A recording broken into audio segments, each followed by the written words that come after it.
จักไม่เปลี่ยนใดความเจริญหรือเรื่องของคนทั้งโลกนั่นแหละถ้ายังมีความเห็นแก่ตัวอยู่เป็นไปบ่ได้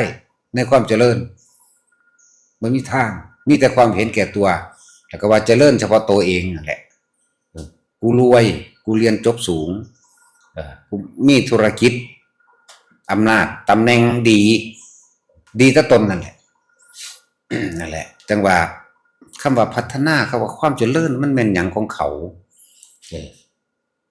จงพัฒนาตัวเองพัฒนาบุคคลถ้าบุคคลใดมีคุณธรรมนะมีเมตตากรุณามุตาอุเบกขาอยู่ในบุคคลนั้นนั่นแหละคือบุคคลที่เจริญ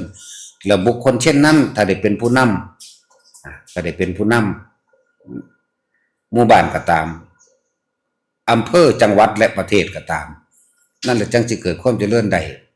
เพราะคนที่มีคุณธรรมคนดี